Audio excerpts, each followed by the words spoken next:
Linear regression basically था क्या?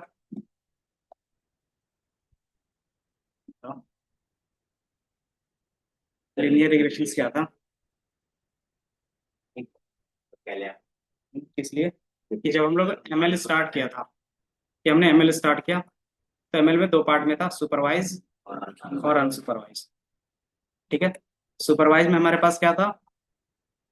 Label data. Label मतलब जिसका आउटपुट भी आपके साथ गिवन होता था, है ना। तो वो सुपरवाइज होता था। अनसुपरवाइज में जिसमें लेबल नहीं होता, तो ये लेबल डेटा होता था और ये अनलेबल डेटा होता था। ठीक है। देन सुपरवाइज को भी हमने क्या किया था, दो पार्ट में डिवाइड किया था, रिग्रेशन और क्लास। तो रिग्रेशंस और क्लासिफिकेशंस। रिग्रेशंस में क्या होता था? तो कंटिन्यूअस डेटा होता था, इसमें कंटिन्यूअस डेटा होगा। क्लासिफिकेशंस में क्या होगा? कैटेगरिकल डेटा होंगे। किस पे? तो लेबल्स पे। ठीक है। तो हम लोग लेबल के बेस पे ही बात कर रहे थे। देन हमने रिग्रेशंस में पहला मॉडल जो देखा वही हमारा क्या था? Linear regression. अभी हम लोगों ने अभी तक एक ही मॉडल देखा जो लीनियर रिग्रेशन। ठीक है। तो देन हम क्या करेंगे, एक क्लासिफिकेशंस का भी देखेंगे, जो क्या होगा? लॉजिस्टिक रिग्रेशंस का होगा। ठीक है। इसके बेस पे डेटा। तो सबसे पहले क्लासिफिकेशंस प्रॉब्लम होता क्या है वो डिफाइन करेंगे। देन फिर क्या रहेगा कि कैसे यूज कर सकते हैं। ये बैंगलोर डेटा है, इसके बाद किसी के अंदर क्लासिफिकेशन नहीं करते उसमें से क्लीन कर, तो वापस सारे प्रोसेस करने पड़ेंगे क्लासिफिकेशन के लिए अलग से। क्लासिफिकेशन उसमें कैटेगरिकल डेटा कुछ होना चाहिए, जैसे किस एरिया टाइप का आपको प्रिडिक्ट करना है तो वो हो सकता है। ठीक है। जैसे हम लोग कोई दूसरे डेटा पे काम कर रहे हैं जो क्लीन होगा। ठीक है। तो हम जो काम कर रहे हैं वो क्या है? इंश्योरेंस क्लेम एनालिसिस पे है, या फिर बोल सकते हैं प्रिडिक्शंस। तो जो हमारा ये वाला लीनियर रिग्रेशन का एक मतलब ऐसे प्रोजेक्ट ही अलग हो जाए। हाँ, ये पूरा ही है, पूरा अलग ही है। उसी चीज को आप अलग अलग मॉडल से क्या कर सकते हो, फिर से ट्रेन कर सकते हो रिग्रेशंस का। जैसे आगे जाके रिग्रेशंस का और भी मॉडल पढ़ेंगे नॉन लीनियर का, उसको भी आप क्या कर सकते हो, दोबारा उसमें अप्लाई कर सकते हो। ठीक है। बाकी फिर हम लोग क्या करेंगे, हर एक डेटा जितना नया डेटा मिलेगा आप उतना ज्यादा प्रैक्टिस करते हो, तो बाकी वो रहता है। Claim, insurance, fraud.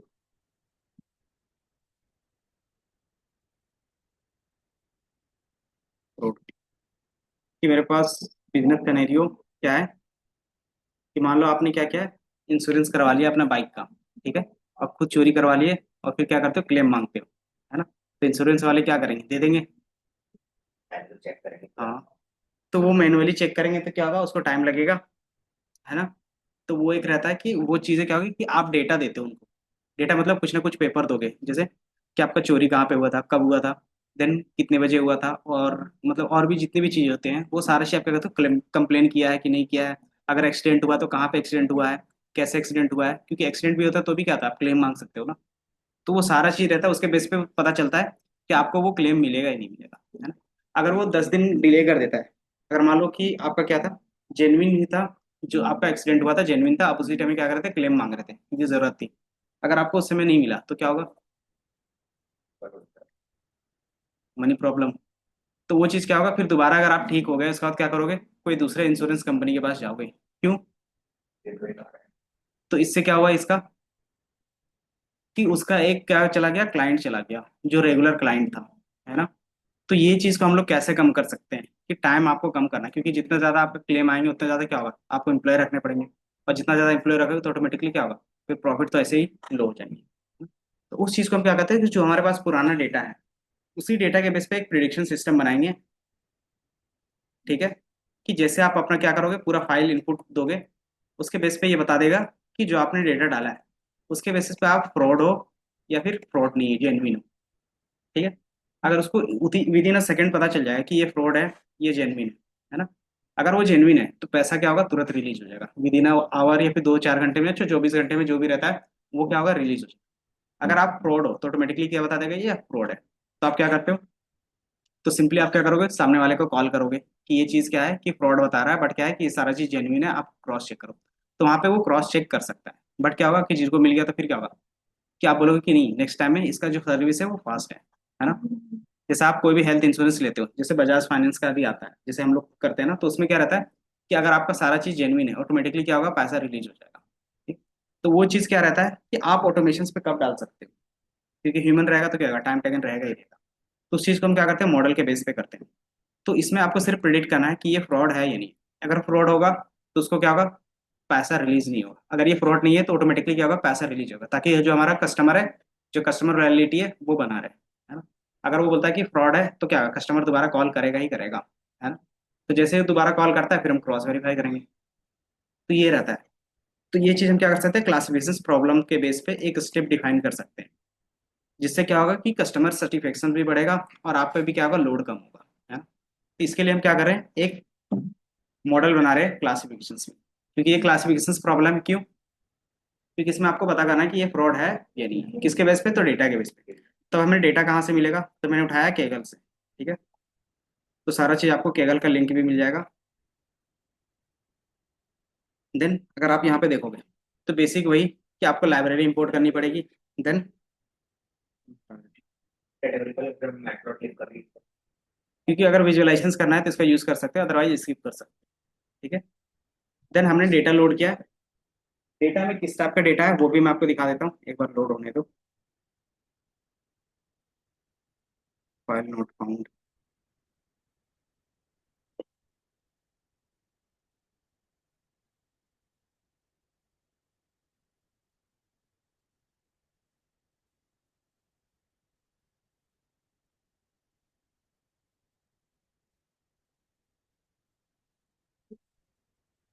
बाकी ये डेटा शेयर कर देते हैं आप लोग से। डेटा शेयर है, या फिर उसी में देखोगे तो शेयर होगा, क्योंकि उसी में क्या है, एक ही फोल्डर में सारे फाइल्स हैं। तो उसमें आपको दिखेगा इस नेम से, module 4.2 insurance claim report dot CSV।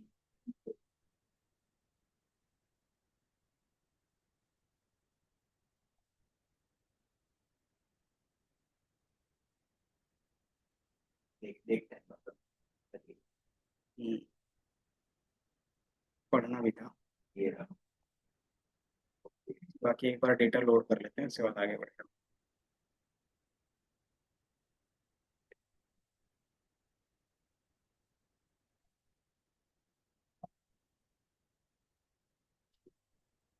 तो सिंपली हमारे पास जो डेटा है, दिख रहा है, इसमें क्या क्या कॉलम्स है एक बार मैं दिखा देता हूँ। DB,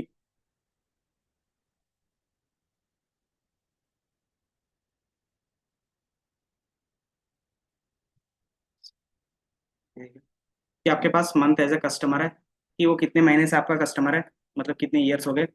कस्टमर का एज क्या है, पॉलिसी नंबर क्या है, पॉलिसी बाइंड डेट क्या है, मतलब पॉलिसी एंड या फिर स्टार्ट होने का टाइम क्या है। देन पॉलिसी किस स्टेट से उन्होंने लिया है, आपको यहीं पे दिख जाएगा, पॉलिसी किस स्टेट से उन्होंने लिया है। पॉलिसी CSL कुछ स्कोर होता होगा। पॉलिसी में डिडक्शंस कितना हो रहा है। देन एनुअल प्रीमियम वो कितना पे कर रहा है। अम्ब्रेला लिमिट कि उनको कितना लिमिट दिया गया है कि कितना मैक्सिमम मिल सकता है। देन इसके अलावा हमारे पास क्या है, कि उसने पुलिस में रिपोर्ट किया है नहीं किया है, टोटल क्लेम है या नहीं है। पूरा डेटा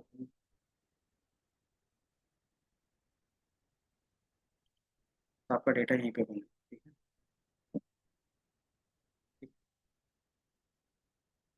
तो आपके पास ये सारा चीज डेटा है, कि जिन्होंने इंश्योरेंस लिया था उसका एजुकेशन कितना है, देन उसका ऑक्यूपेशंस क्या है, हॉबीज क्या है, रिलेशनशिप कैसा है उनका, then capital gain capital loss. Then अगर एक्सीडेंट हुआ है, क्योंकि ये क्या है, कार कार इंश्योरेंस के बेस पर है। तो कार में क्या होता है ज्यादातर, या तो क्या होगा एक्सीडेंट होगा, मतलब इंसिडेंट होगा, तो उसमें क्या होगा, या तो चोरी हो जाएगी या तो एक्सीडेंट होगा, मतलब क्या होगा, कोलिजन होगा। कोलिजन मतलब टक्कर। तो उसके बेस पे है कि किस दिन हुई थी, देन किस टाइप का था, कि सिंगल व्हीकल कोलिजन था, कि व्हीकल थेफ्ट था, या फिर मल्टी व्हीकल कोलिजन था। देन एक साइड से मतलब टक्कर हुई थी, दो साइड से हुई थी, वो सारा चीज दिख रहा है, रेयर साइड से फ्रंट साइड से, वो डेटा है।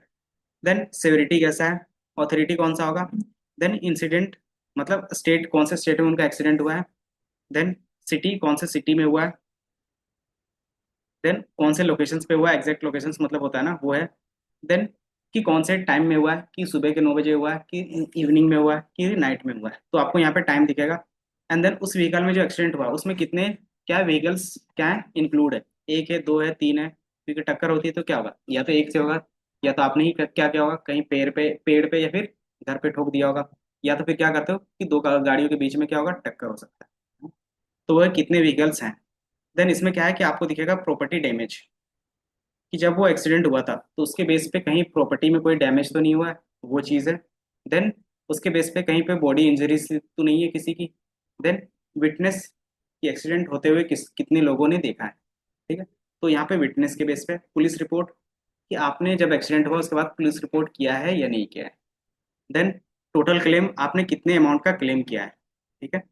देन उस क्लेम में से कितना इंजरी क्लेम से, मतलब कितना क्या है इंजरी के बेस पे क्लेम किया है, कितना प्रॉपर्टी क्लेम किया है, मतलब प्रॉपर्टी के बेस पे किसी का लॉस हुआ होगा तो उसका भी क्लेम देना पड़ता है ना। देन आपने व्हीकल, कि अपनी गाड़ी के लिए भी कितना क्लेम किया, तो ये तीन चीजें क्लेम है। देन इसके बेस पे क्या है हमारे पास कि ऑटोमेट, कि आपका जो कार था वो किस कंपनी का था, है ना।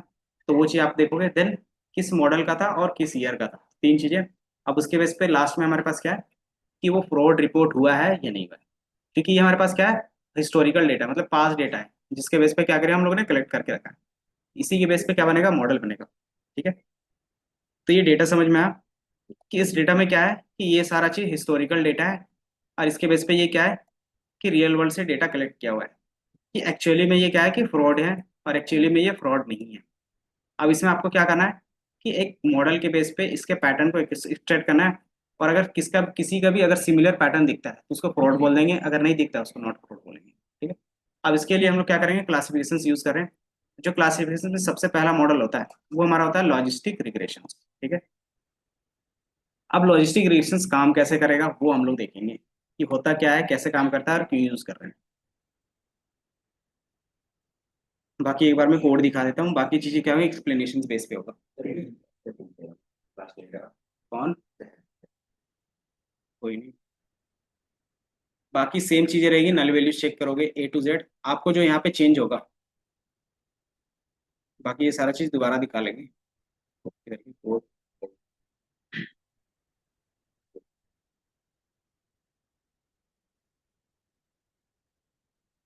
ठीक है।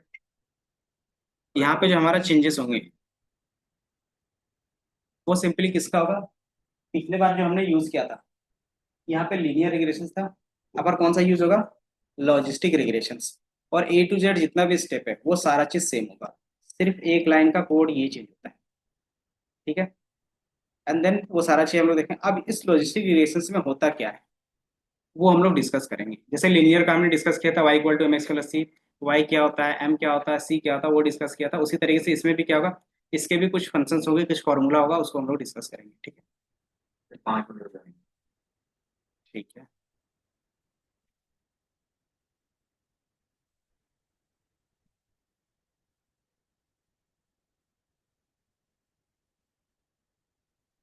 तुमने बताया सुपरवाइज लर्निंग के बेस पे, तो हम लोग जो इसमें यूज कर रहे हैं ठीक है, कि बेसिकली लॉजिस्टिक रिग्रेशंस होता क्या है, कि जैसे हम लोगों ने देखा था equations,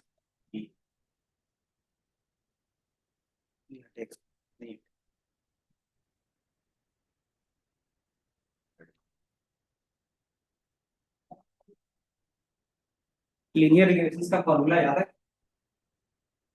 y = y equal to x + c होता है। ठीक है। अभी हमारे पास इक्वेशन है, इसके बेस पे क्या होता था, कैलकुलेशंस करते थे, देन आपको आंसर आता था। अब यहाँ पे x क्या था, y क्या था, याद है। हम्म।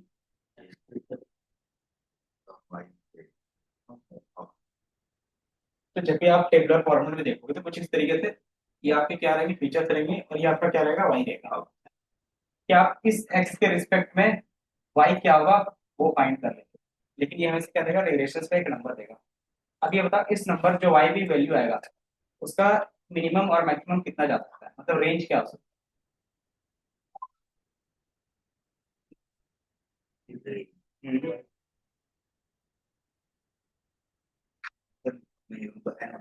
डेटा तो मिनिमम आपका कितना -∞ से +∞ तक जा सकता है ना इसका रेंज। कुछ भी हो सकता है कैलकुलेशन करने के बाद, वो माइनस में भी आ सकता है और प्लस में भी आ सकता है। तो उसका जो रेंज दिखता है तो इस तरीके से दिखता है ना लीनियर रिग्रेशन, कि आपका -∞ +∞ से लेके -∞ तक जाएगा, कि कुछ भी वैल्यू हो सकता है।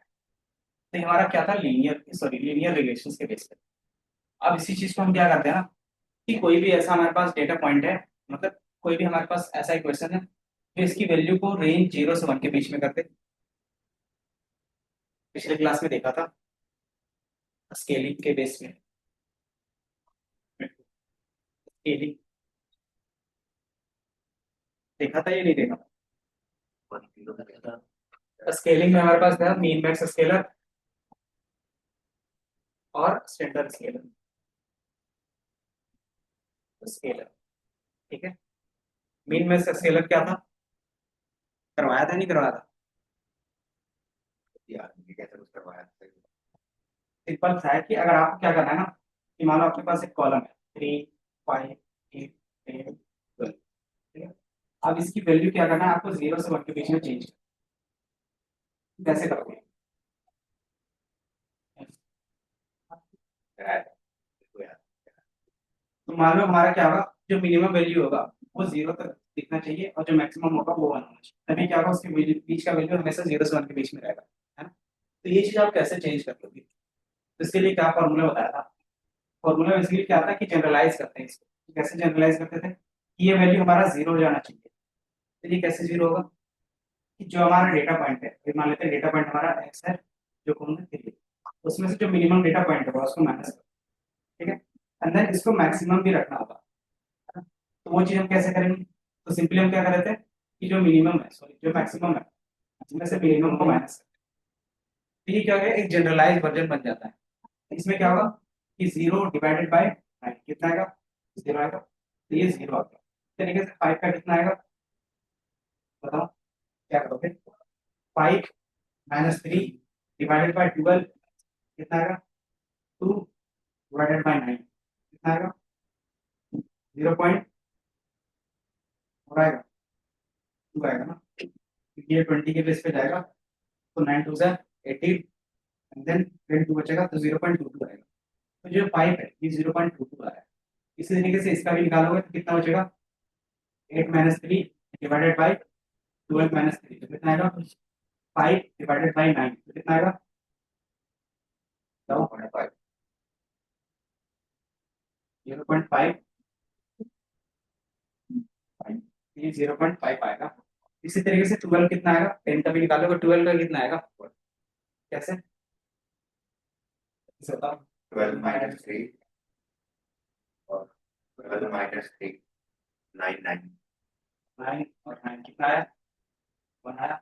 मैक्स जो वैल्यू होगा 1 हो गया। तो जब मैक्स वैल्यू 1 हो रहा है तो हमेशा क्या होगा, रेंज 0 से 1 के बीच में ही रहेगा। तो हम क्या कर रहे हैं, मीन मैक्स फॉर्मूला, ये होता है मीन मैक्स फॉर्मूला जो जनरलाइज वे में यूज है। इसका सिंपल काम होता है क्या, रेंज को कन्वर्ट करना।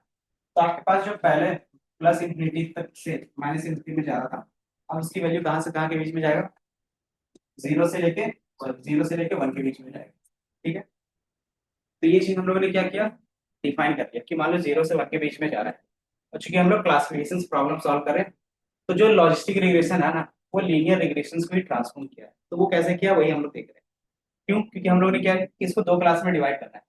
या तो हमारा क्या होगा, 0 होगा या तो 1 होगा, मतलब या तो वो फ्रॉड होगा या तो नहीं, है ना। तो ये चीज हम क्या करें, क्राइटेरिया के बीच में एक क्राइटेरिया रख लेंगे।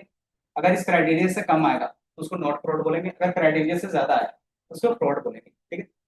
तो वो चीज हम क्या करें, अभी कन्वर्ट करने का ट्राई कर रहे हैं। तो वो कैसे होगा, क्योंकि हम लोग मैथ्स के इक्वेशन ही यूज करके कर सकते हैं, कि डायरेक्टली तो होगा नहीं। तो हमने ये क्या किया, 0 से 1 के बीच में चेंज हो गया, ठीक है। देन हमारे पास क्या है, यस और नो के बेस पे आंसर है। कि मान लो कैलकुलेशंस होने के बाद इसकी वैल्यू 0.95 आ गया, या फिर 0.9 आया, और नो मतलब नहीं आने की वैल्यू मान लो 0.4 आ गया, ठीक है। अब बताओ ये फ्रॉड होगा या नहीं होगा, बता सकते हो। कि मान लो मैंने क्या किया, y equal to mx plus c में फॉर्मूला में कैलकुलेट किया, y equal to mx plus c के फॉर्मूला में कैलकुलेट किया, तो y की वैल्यू कुछ भी तो आएगा कैलकुलेट होके। देन मैंने इसको क्या किया, मीन मैक्स स्केलर में डाल दिया। तो क्या होगा, मीन मैक्स स्केलर में डालेंगे तो क्या होगा, 0 से 1 के बीच में ही वैल्यू रिटर्न होगा। तो मैंने बोला जो पहला वैल्यू आया यस के लिए वो आया 0.9, इसी तरीके से नो के लिए आया 0.4। अब बताओ कौन सा वैल्यू हो सकता है, ये फ्रॉड हो सकता है या नहीं हो सकता। 0.9 कैसे बता पा रहे हो, नियर टू 1। तो ये बेसिकली आप प्रोबेबिलिटी बेस बता रहे हो, मतलब ये नंबर ज्यादा है, इसका मतलब ये तो है कि आप बोल रहे हो यस, अगर ये नंबर कम है तो नो बोल रहे हो, है ना। तो ये जो डिसाइड हम लोग क्राइटेरिया कर रहे हैं, वो नंबर के बेस पे कर रहे हैं या फिर प्रोबेबिलिटी के बेस पे करेंगे। तो बाय डिफॉल्ट हम लोग ज्यादातर प्रोबेबिलिटी के बेस पे होते हैं कि अगर आपका 70% से कम है तो क्या करेंगे, आपको 5 चांस देंगे, अगर ज्यादा है तो अनलिमिटेड चांस देंगे, ये रहता है। तो वो चीज जो चांस बोल रहे थे 70%, उसका टोटल कितना आता है, वैसा 100 आता है ना। कि अगर आपको क्या चांस मिलेगा तो उसका चांसेस है 70%, अगर नहीं मिलेगा तो उसका क्या है 30%। तो इस तरीके से 70 30 हमेशा क्या होता है 100 होता है, दोनों का सम मिलाकर हमेशा 100 होना चाहिए। क्यों, क्योंकि हम लोग प्रोबेबिलिटी के बेस पे बात कर रहे हैं, और कोई भी चीज प्रोबेबिलिटी के बेस पे बात करते हो तो उसका जो एक्चुअल सम आता है वो हमेशा 100 आता है, 100 बोलो या फिर 1 बोलो। देखा है? अगर मैंने बोला कि आज क्लास नहीं आने का प्रोबेबिलिटी है 70%, 70% चांस है कि मैं नहीं आ सकता, तो आने का चांस कितना बनेगा 30%। कैसे आपने बताया, क्यों 100 क्यों लिया, ओवरऑल। क्योंकि आप जो भी परसेंटेज के बेस पे बात करते हैं वो 100 पे ही बात करते हैं, है ना। कि अगर आप परसेंटेज पे बात कर रहे हैं तो 100 पे ही बात करोगे। तो अब इसी चीज को हम क्या कर सकते हैं, परसेंटेज में भी कन्वर्ट करना पड़ेगा। तो वहां पे मीन मैक्स स्केलर क्या करता है, सिर्फ रेंज कन्वर्ट करके देता है। ये आपको प्रोबेबिलिटी के बेस पे उसका जब भी सम करोगे, इसका सम करेंगे तो कितना आएगा, 0.9 प्लस 0.4 कितना आएगा, ये 1.3 आएगा, है ना। तो इसका सम इतना आएगा, मतलब कि एक से ज्यादा है, एक से ज्यादा मतलब ये प्रोबेबिलिटी के बेस पे नहीं बता रहा है। तो इसकी जगह पे हम क्या करेंगे, इसी तरीके से दूसरा एक हमारे पास फंक्शन होता है जिसको बोलते हैं सिग्मोइड। सिग्मोइड का काम क्या होता है, तो ये सिंपली क्या करता है कि कोई भी वैल्यू दोगे उसको तो वो 0 से 1 के बीच में कन्वर्ट कर देगा। पहला ये जो हमारा मीन मैक्स कर रहा है, दूसरा कि उसका जो भी वैल्यू होगा उसका सम हमेशा 1 ला के दिखाएगा। समझ में आया? कि जो सिग्मोइड होता है कि उसमें जब भी सम करोगे, चाहे जितना भी वैल्यूज हो, उसका जो सम होगा हमेशा कितना आएगा, 1। तो अब आप देखोगे कि अगर सम 1 आ रहा है, इसका मतलब क्या समझ रहे हैं कि वो प्रोबेबिलिटी के बेस पे बता रहा है ना।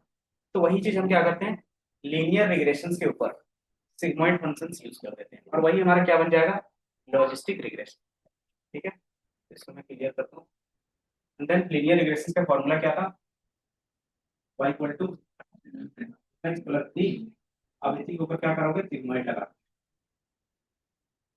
सिग्मोइड किसके ऊपर, तो जो भी y में वैल्यू आएगा तो ये यहाँ पे पास हो जाएगा, ये क्या होगा, आपको वैल्यू मिलेगा। और ये जो वैल्यू होगा वही हमारा लॉजिस्टिक रिलेशंस का वैल्यू होगा। ठीक है, अब इसका जो भी वैल्यू होगा 0 से 1 के बीच में आएगा, और उसका क्या करोगे, सम करोगे तो हमेशा क्या आएगा, 1 आएगा। ठीक है, अब इसमें क्या रहेगा कि किसको आप फ्रॉड बोलोगे और किसको नहीं बोलोगे, कैसे पता चलेगा। तो आपका क्राइटेरिया देना पड़ेगा। तो आप एक क्राइटेरिया डिसाइड करते हो कि अगर क्या है कि इसकी वैल्यू 0.7 आ रही है तो उसको हम बोल देंगे क्या, मान लो क्राइटेरिया सेट कर दिया 0.7, तो मतलब हो गया। अगर 0.7 से ज्यादा कोई भी वैल्यू आएगा वो हमारा क्या होगा, फ्रॉड होगा। 0.7 से कम आएगा तो उसको नॉट फ्रॉड। अब ये क्राइटेरिया आप अपने हिसाब से कुछ भी रख और सकते एग्जैक्ट 0.7 आया तो हो। तो आप लगा देते हो ना, ग्रेटर देन और इक्वल टू का, ठीक है, तो उतना लगा ही सकते हैं। तो मान लो आप 0.7 का भी रख सकते हो, 0.8 का भी रख सकते हो, और 0.4 का भी रख सकते हो, बेस्ड ऑन द इंडस्ट्री आपको क्या क्राइटेरिया। ठीक है, अगर बोल दिया कि 70% लोग क्या आते हैं, फ्रॉड ही आते हैं, तो हम क्या करेंगे, क्राइटेरिया 70% के ऊपर रखेंगे कि इसके अगर ज्यादा आता है तो क्या होगा, चांसेस कम होंगे उसके फ्रॉड होने के, है ना? तो वो चीज क्या करते हो आप सेट करते हो। तो ये समझ में आया, इसी चीज को हमने क्या किया, सिग्मॉइड में डाल दिया, और यही हमारा क्या होगा, लॉजिस्टिक रिग्रेशन हो गया। इसीलिए हम इसको क्या बोलते हैं, रिग्रेशन। सिंपली आप क्या करते हो कि जो भी हमारे पास लीनियर में था उसी की वैल्यू को क्या करें, स्विच करें। स्विच मतलब क्या होता है, कट डाउन करके, कट डाउन कर रहे हैं और उसकी वैल्यू कितने से कितने के बीच चली जा रही है, 0 से 1 के बीच में चली रही है। और उसी का प्रोबेबिलिटी के बेस पे हम लोग क्या कर रहे हैं, देख रहे हैं। ठीक है, ये समझ में आया। तो यही हमारा क्या था, लॉजिस्टिक रिग्रेशन। लीनियर रिग्रेशन के बेस पे ही हमने क्या किया, लॉजिस्टिक रिग्रेशन बनाया। तो यही चीज आपको यहाँ पे भी मिलेगा कि आप क्या करते हो, चाहे कितने भी डेटा पॉइंट्स हो सबको क्या करते हो, 0 और 1 के बीच में ही कन्वर्ट करते हो। क्योंकि क्राइटेरिया आप रखते हो, जैसे जैसे यहाँ पे क्राइटेरिया कितना है, 0.5 है। अगर क्राइटेरिया से ऊपर होगा तो ऑटोमेटिकली सारा वैल्यूज क्या होगा, 1 ही होगा, है ना। अगर क्राइटेरिया से नीचे होगा तो सारा वैल्यू क्या होगा, 0 ही होगा। देन यूज क्यों कर रहे थे, क्योंकि ये क्या कर रहा है, हमारे लिए प्रोबेबिलिटी बेस पे दिखा रहा है सारी चीजें। तो इसका कुछ इस तरीके से इक्वेशंस आपको दिखेंगे, ठीक है। ये हमारे पास क्या लीनियर इक्वेशन है। लिखने का तरीका है, यहाँ पे क्या लिखा है, डब्ल्यू टी क्या है, बता सकते हो डब्ल्यू टी यहाँ पे क्या होगा।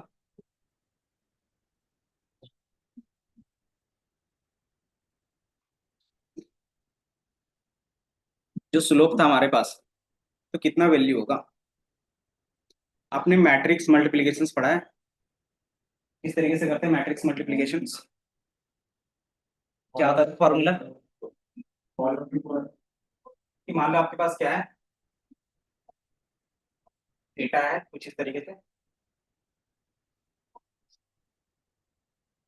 ये हमारे पास एक फीचर है एक्स, ये है 5 है 8 है 9, ठीक है। इसी तरीके से आप क्या करते हो डब्ल्यू, तो जितना ज्यादा आपके पास वैल्यू होगा उतना ही आप क्या करते हो डब्ल्यू भी लगाते हो। तो आपके पास ये डब्ल्यू है, और डब्ल्यू में कितने वैल्यूज होंगे, 1 2 3 4, इसमें भी कुछ इस तरीके से 4 वैल्यूज थी। आप इन दोनों को मल्टीप्लाई करना चाहते हो तो डायरेक्ट हो जाएगा, क्योंकि हम लोग 2D में दिखाते हैं ज्यादातर। और अगर कोई भी डेटा 2D 3D या फिर एन डायमेंशन में होता है तो उसको हम लोग वेक्टर बोलते हैं, याद है। मैथ्स में इसको वेक्टर बोलते हैं। और वेक्टर में मल्टीप्लिकेशन करने के लिए हम लोग क्या करते हैं, वेक्टर मल्टीप्लिकेशन करते हैं। तो वो चीज क्या कहलाता है, डॉट प्रोडक्ट, ठीक है। तो हम लोग इसमें डॉट प्रोडक्ट करते हैं, ठीक है। तो ये डॉट प्रोडक्ट कैसे होता है, तो सिंपली जो एक्चुअल वैल्यू है उसको क्या करते हो, जो हमारे पास दूसरा वैल्यू होता है उसके ट्रांसपोज के साथ करते हैं। क्योंकि जो हमारे पास डॉट प्रोडक्ट होता है उसका एक प्रॉपर्टी होता है एन इंटू एम, और दूसरा जो कॉलम होगा वो एम इंटू जो भी होना होगा क्यू। तो इसका रोज और इसके कॉलम हमेशा बराबर होने चाहिए, तभी क्या होगा, वेक्टर मल्टीप्लिकेशन होगा, अदरवाइज नहीं होगा, ठीक है। तो ये कैसे पॉसिबल होगा, तो सिंपली आप क्या करते हो सेकंड वाले को ट्रांसपोज करके भी दिखा सकते हो। तो क्या होता है कि अगर वो रोज और कॉलम क्या है इक्वल है, ऑटोमेटिकली क्या होगा आपको दिखेगा। तो एक्स और डब्ल्यू इस तरीके से लिखे हैं, और भी हमारा क्या है कॉफिशिएंट है, सॉरी इंटरसेप्ट है। तो इंटरसेप्ट आप इस तरीके से दिखा रहे हो, ठीक है। अब हमने लीनियर रिग्रेशन में क्या किया कि जो भी वैल्यू आया उसको हमने किस में रखा, जेड में रखा। अब हमने क्या किया, सिग्मॉइड को सिग्मा से करते हैं, देन उसमें जेड पास करते हैं, वही हमारा क्या आएगा वाई की वैल्यू आ गई। अब इसमें क्या होता है, इसका फॉर्मूला क्या होता है, तो सिंपल फॉर्मूला था 1 divided by 1 plus E to the power minus Z. Minus Z क्या है, तो ये वाली वैल्यू है, जितना भी आएगा वही क्या बन जाएगा, इसका पावर बन जाएगा। अब इससे क्या होगा, एक वाई आएगा, देन हम क्राइटेरिया रख लेंगे। तो क्राइटेरिया कितना रख लिया, मान लो 5 रख लिया, ठीक है। अगर 5 से ज्यादा है तो हम क्या बोलेंगे उसको, 1 बोलेंगे। अगर 0.5 से कम है तो उसको 0। तो यही क्या रहता है, पूरा प्रोसेस रहता है सिग्मॉइड का, सॉरी क्या बोलते हैं लॉजिस्टिक रिग्रेशंस का, ठीक है। यही चीज मैंने बताया था। और यहाँ पे इमेज के बेस पे भी आप क्या कर सकते हो, समझ सकते हो, ठीक है। हमने ट्रांसपोज के बेस पे इसीलिए लिखा है क्योंकि हमारे पास क्या होता है बिलियंस ऑफ डेटा रहेगा, तो उसको क्या करते हो वेक्टर के फॉर्म में ही मल्टीप्लाई करते हैं। और वेक्टर में मल्टीप्लिकेशन करने के लिए डॉट प्रोडक्ट यूज करते हैं, ठीक है। बाकी और कुछ है नहीं, बाकी वही सारा चीज लिखा हुआ है। आपके पास मल्टीपल फीचर्स होंगे तो लीनियर कॉम्बिनेशन करोगे और पास करोगे जेड को किसमें, सिग्मॉइड में। और वो कैलकुलेशंस करेगा, एंड देन उसके बेस पे कुछ ना कुछ वैल्यू आएगी, उसके बेस पे क्या करते हो क्लास 1 या तो क्लास 0 करोगे, ठीक है। देन उसके बेस पे उनका पूरा कोड है। अब इसमें रहता है एडवांटेज और डिसएडवांटेज। इसका हम लोग यूज कर रहे हैं तो क्या क्या एडवांटेज है।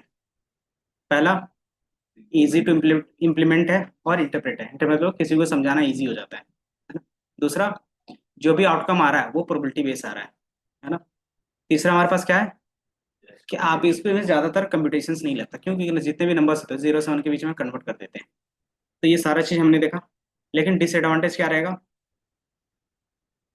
अगर एडवांटेज ये है, मतलब क्या है इसका,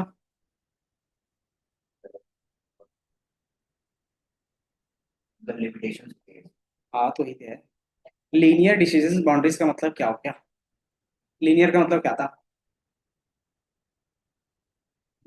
कि इन फ्यूचर अगर आपके पास क्या रहता है कि मान लो आपके पास जो डेटा है इस तरीके से है, किसी भी तरीके से हो सकता है। अब क्या इसमें हम लोग क्या कर रहे हैं, दो क्लास है, एक जीरो है एक क्रॉस है। अब इसको सेपरेट करना है, कैसे कर सकते हो, सेपरेट करना है तो क्या आप एक लाइन से सेपरेट कर सकते हो इसको, पक्का। मैंने एक लाइन ड्रॉ किया तो नहीं हुआ, इस तरीके से लाइन ड्रॉ करें तो भी नहीं हो रहा है, या यहाँ से भी ड्रॉ करेंगे तो भी नहीं हो रहा है ना। या तो 3 लाइन को कंबाइन करें तब हमारा बन रहा है, या तो फिर क्या करना पड़ेगा, एक ही लाइन को थोड़ा सा कर्व करना पड़ेगा, है ना। तो यहाँ पे क्या हो रहा है कि लीनियर के बेस पे आप ये चीज सेपरेट नहीं कर पाओगे। तो यही प्रॉब्लम यहाँ पे बता रहा है कि ये सिर्फ क्या करता है कि वहीं पे बॉन्ड डिसीजन बाउंड्री अच्छे से दिखाएगा जहाँ पे सेपरेशन क्या होगा, लीनियरली होगा। अगर लीनियरली नहीं है तो वहाँ पे ये डिसीजन क्या होगा, लॉजिस्टिक रिलेशंस काम नहीं करेगा। समझ में। अगर आपका सेपरेशन पॉइंट इस तरीके से है, मतलब थोड़ा सा कर्व भी चाहिए, तो वहाँ पे क्या होगा, लॉजिस्टिक रिलेशंस फेल हो जाएगा। ठीक है। देन ये क्या है, not suitable for the highly complex relationships. मतलब कि अगर आपके पास जितना ज्यादा क्या होगा, कॉलम्स हो गए, उतना ज्यादा कॉम्प्लेक्सिटी बढ़ेगी, और जितना ज्यादा कॉम्प्लेक्सिटी बढ़ेगी वहां पे क्या होगा, धीरे धीरे ये मॉडल फेल होने लगेगा। तो ये क्या हो गया कि रियल वर्ल्ड में ये दोनों चीजें होती हैं कि आपको डेटा हमेशा लीनियर पे नहीं मिलेगा, है ना। दूसरा, नंबर ऑफ कॉलम्स इंक्रीज होते ही जाएंगे, क्यों, क्योंकि उससे एक्यूरेसी भी बढ़ती है। बट इसमें क्या होगा, एक्यूरेसी घट जाती है क्योंकि कंपटीशन बढ़ जाता है इसमें। ठीक है। यही इसका क्या होता है, लिमिटेशंस होता है। सिंपल लिखा हुआ है, स्ट्रगल विद नॉन लीनियर, मतलब नॉन लीनियर में ये काम नहीं करेगा। दूसरा, can be unstable with the highly correlated features, कि ये क्या होगा, अनस्टेबल भी रहेगा कि कभी भी प्रेडिक्शंस कुछ भी दे सकता है। तो इसकी जगह पे हम कैसे ओवरकम कर सकते हैं। तो पहला क्या होगा कि आप इसमें रेगुलराइजेशन कर सकते हो। Basics, feature transformation. Feature transformation का मतलब क्या हो गया, जैसे हमारे पास क्या थे, नंबर ऑफ रूम्स थे। तो मान लो एक कॉलम है, उसका फीचर्स ट्रांसफॉर्म करना है या फिर फीचर स्केलिंग करना है, तो कैसे करोगे कि मान लो हमारे पास एक कॉलम है एक्स 1 2 3 5 है। अब इसको क्या करना है, इसके फीचर्स को ट्रांसफॉर्म करके एक नया फीचर्स बनाना है।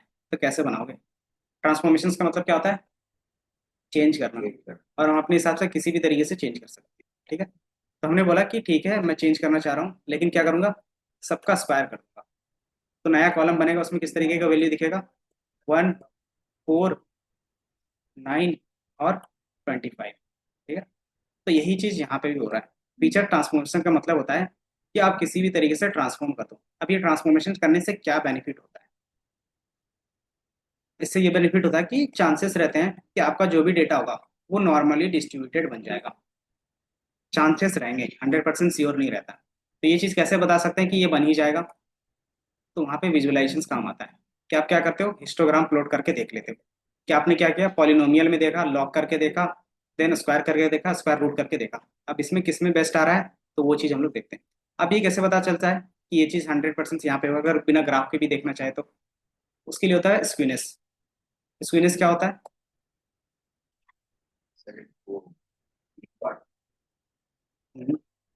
अगर मैंने बोला ये नॉर्मल डिस्ट्रीब्यूशन है तो इसका स्क्यूनेस वैल्यू कितना होगा, एस। हाँ, कितना, 0। अगर ये नॉर्मली डिस्ट्रीब्यूटेड है तो 0 ही होगा, समझे। अगर वो नॉर्मली, स्क्यूनेस का मतलब होता है ये क्या, नॉन सिमेट्रिक। कि अगर वो सिमेट्रिक है तो मतलब क्या है, वो स्क्यूनेस नहीं है। अगर वो नॉन सिमेट्रिक है इसका मतलब क्या है, वो स्क्यूनेस है। ठीक है। तो स्क्यूनेस की वैल्यू अगर कुछ भी होगी, अगर प्लस में है तो पॉजिटिव क्या होता है, स्क्यूनेस होता है, जिसको हम लोग राइट स्क्यूनेस बोलते हैं। अगर माइनस में है तो लेफ्ट स्क्यूनेस बोलेंगे। ठीक है। देन इसी की वैल्यू से पता चल जाता है कि हमारा वैल्यू क्या हो रहा है, ट्रांसफॉर्म होने के बाद नॉर्मल में आ रहा है या नहीं आ रहा है। ठीक है। तो ये चीज़ हम लोग कैसे करते होंगे, डेटा पुट किया, देन उसमें क्या करते हैं, फॉर्मूला क्या होगा, मीन का फॉर्मूला क्या होता है, अगर आप यहाँ पे यूज करते हो बोर्ड में तो कैसे लिखते थे, कॉलम का नेम डॉट मीन पैरेंथेसिस, तो मीन निकाल के दे देता था। उसी तरीके से इसका भी रहता है कि कॉलम का नेम डॉट स्क्यूनेस, इतना करोगे तो स्क्यूनेस की वैल्यू मिल जाएगी। तो आप क्या करते हो कि जब हमारे पास पुराना कॉलम था उस समय स्क्यूनेस की वैल्यू 2.3 थी। जब मैंने क्या किया, ट्रांसफॉर्म किया, उसके बाद स्क्यूनेस की वैल्यू एक बार चेक कर लोगे तो मान लो उस समय क्या हो गया, 0.5 हो गया। इसका मतलब क्या हो रहा है कि इस तरीके से ट्रांसफॉर्म कर रहे हैं तो स्क्यूनेस कम हो रहा है ना। तो यही चीज आप क्या करते हो, कंपेयर करते हो। अब इसमें क्या आता है, इसको आप लूप में भी चला सकते हो और नॉर्मली एक एक करके भी देख सकते हो। ठीक है। मैंने बोला कि लूप में चलाना है तो उसके लिए क्या करना पड़ेगा कि आप एक क्राइटेरिया सेट करोगे कि जो भी वैल्यू है वो 0.7 से कम होगा, तभी क्या करेंगे, चेंज करके रखेंगे, अदरवाइज जो पुराना डेटा था वही रख लेंगे। क्योंकि क्या होगा कि अगर आप ये वैल्यू एक्सपायर कर रहे हो या फिर ट्रांसफॉर्म कर रहे हो तो कॉम्प्लेक्सिटी थोड़ी सी बढ़ती है, क्यों, क्योंकि आपको फिर ये स्टेप टेस्टिंग के टाइम में भी रिपीट करना पड़ेगा। मतलब जैसे यूजर ने इनपुट दिया तो यूजर ने बोला कि मुझे क्या चाहिए, 6 BHK का चाहिए। ठीक है। लेकिन आपने जो वहाँ पे इनपुट दिया था इसके स्क्वायर के बेस पे दिया था, तो आपको भी इसका स्क्वायर रूट करना पड़ेगा। तो मतलब क्या होगा, 36। देन फिर आपको क्या करना पड़ेगा, मॉडल में पास करना पड़ेगा। अगर डायरेक्टली सिर्फ पास करोगे तो ऑटोमेटिकली क्या होगा, आपको एरर देगा। एरर मतलब कि वैल्यू प्रिडिक्शन सही से नहीं देगा, क्योंकि आपने क्या किया था, सबका स्क्वायर किया था फिर आगे जाके पास किया था। ठीक है, तो ये चीज याद रखनी पड़ती है। देन दूसरा हमारे पास होता है रेगुलराइजेशन। ये भी हम लोग पढ़ेंगे। इसमें होता है L1 L2 मतलब लेसो अरीज। ये क्या था कि आपका मॉडल ओवरफिट हो गया। ओवरफिट का मतलब क्या बताया था, याद है? मॉडल तीन ही होगा, या तो अंडरफिट हो जाएगा, या तो ओवरफिट होगा, या तो जनरलाइज होगा। जनरलाइज का मतलब क्या होता है कि सबके लिए वो काम करेगा, होता है ना कि ये जनरल है। जनरल का मतलब क्या है, सबके लिए एक है। देन इसमें ओवरफिटिंग और अंडरफिटिंग क्या होगा फिर? अंडर में डेटा कम भूल जाते हो तुरंत तुरंत। सिंपल होता है कि आप क्या करते हो, पहले ट्रेन करते हो, देन टेस्ट करते हो, है ना? तो हो सकता है जब आपने ट्रेनिंग दिया तो A to Z उसने क्या किया, 100% या फिर 99% एक्यूरेसी बता रहा है। ठीक है, जब आपने उसको नया डेटा दिया सिमिलर, तो वहां पे एक्यूरेसी क्या होगी, 60% इतना होगी। इसका मतलब क्या हुआ, 60% 70% हो गया। इसका मतलब क्या कह सकते हैं हम जो डेटा मैंने दिया उसे वो लोग, ओवरफिट। तो सिंपली ये क्या हो गया कि जब हम लोग ट्रेनिंग दे रहे थे, वो हर एक डेटा का अच्छे से आंसर दे रहा था, मतलब सही सही बता रहा था पैटर्न के बेस पे। लेकिन जब हमने नया डेटा किया उसी के बेस पे, तो वहां पे क्या आ रहा है, वो फेल हो जा रहा है। जैसे बोलते हैं ना कि क्लास में आप पूरा आंसर करते हो, लेकिन जिस समय क्या रहता है, मॉक का रहता है, उस समय आंसर नहीं आता। तो मतलब क्या हो गया कि जिस समय ट्रेनिंग हो रही थी, मतलब जिस समय पढ़ा रहे थे, उस समय तो समझ में आ रहा था सारी चीजें। लेकिन वही चीज जब हम क्या कर रहे हैं, क्वेश्चन के बेस पे पूछ रहे हैं, मतलब थोड़ा सा घुमा के पूछ रहे थे और नहीं बता पा रहे, तो मतलब वो क्या हो गया, आपके पास ओवरफिट हो गया। ठीक है, तो ओवरफिट हमें मॉडल चाहिए नहीं। ठीक है, तो इसी को ओवरफिट। अंडरफिट क्या बोलेंगे, फेस सेम क्या?